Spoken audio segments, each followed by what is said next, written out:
So the next several years will be a hotly contested and anticipated area in terms of bladder cancer research, because as these agents bring their way into the first-line setting, we now have pembrolizumab as well as atezolizumab in the first-line setting.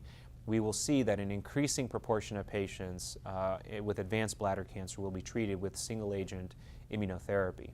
The challenge remains is that how do we incorporate chemotherapy into this treatment paradigm?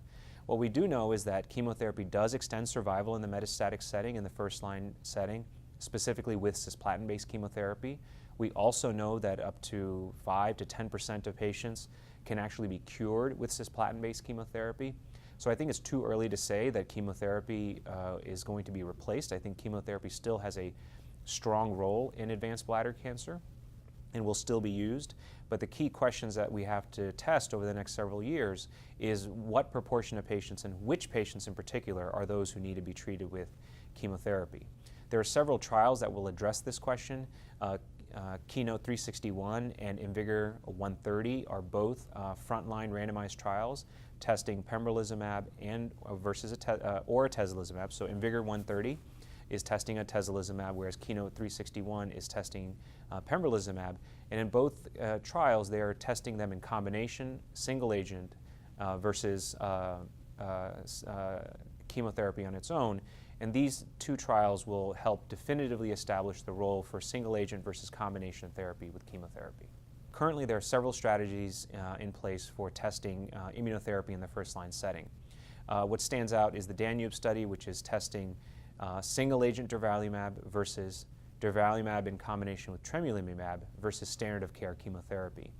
And this particular trial is well poised to test whether combination immunotherapy with CTLA-4 compares against single-agent durvalumab and also chemotherapy. What we are observing from initial phase 1 trials of CTLA-4 plus PD-1 antibodies is that the response rate may actually be higher. However, this does come at the price of excessive toxicity. In fact, up to 30 to 40% of patients will have a grade 3 or 4 toxicity with combination CTLA-4 and PD-1, which is in stark contrast to the roughly 15 to 16% of grade 3 and 4 toxicity that we have thus far observed with single-agent PD-1 or PD-L1 antibodies. So Checkmate 32 is a very large phase 1-2 trial that is testing ipilimumab in combination with nivolumab at various dose schedules in advanced bladder cancer, amongst other solid tumor types. And in this particular study, 2 groups of patients were enrolled. One group was treated with ipilimumab at 3 mg per kg with nivolumab at 1 mg per kg, whereas the opposite group, or the other group, was treated with Ipi-1 and Nivo-3. And what we saw in this particular study is that the patients who were treated at the higher dose of ipilimumab had a response rate of 38%. However, only 26 patients were treated in that arm, suggesting that we may need to enroll more patients in that particular study.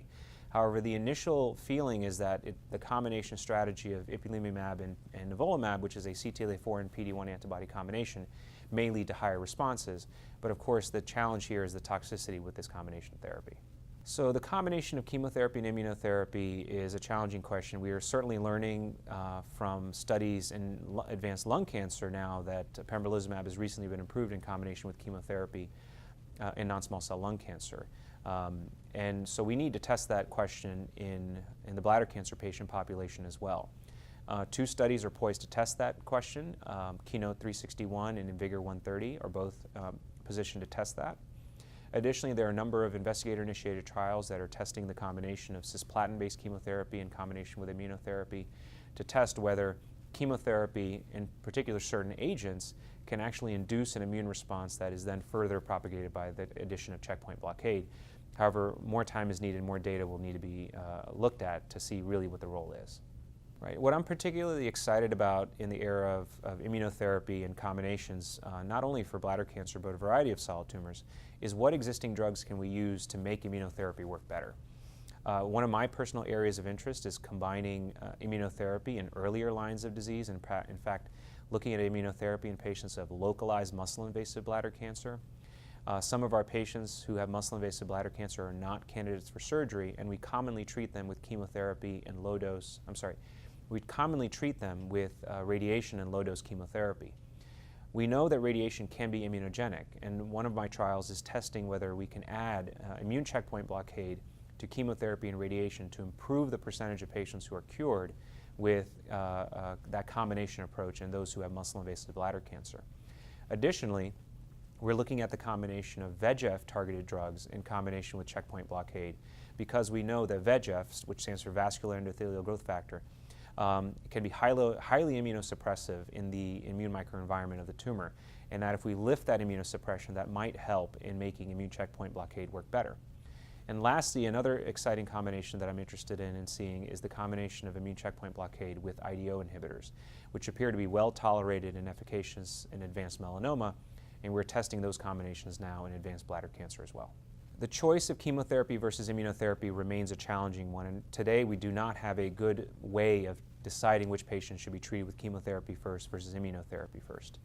I will summarize it by saying that so far PD-L1 expression has been loosely associated with response probability, and certainly we see slightly higher responses in patients who are PD-L1 positive. However, PD-L1 negative patients still have responses, and certainly it is not sufficient to exclude patients from being treated with immunotherapy.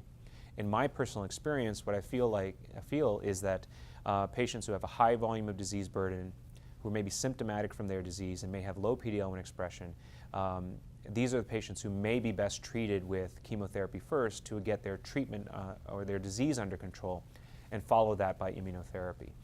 The other flip side is the patients who have relatively low volume of disease burden and perhaps their disease is restricted to lymph nodes only. These are the patients who do the best with immunotherapy, and these patients may best be treated with immunotherapy up front. The development of predictive biomarkers in advanced bladder cancer has been a hotly contested area. We have first looked at PD-L1 expression, and a variety of assays, antibodies, and scoring algorithms have been tested.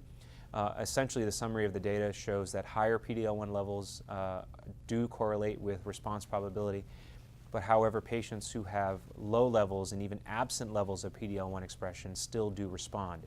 And in fact, if we look at all the second-line trials, even the patients who had low PD-L1 levels had response rates in the range of 10%, which is what we actually see with chemotherapy. And so we know that PD-L1 expression is something that does not correlate enough or strongly enough to help us make treatment decisions. Other areas of interest include mutational load, gamma interferon gene signature, and TCGA subtyping, and these are some of the exploratory biomarkers that we're looking at that might be helpful in treatment decision making.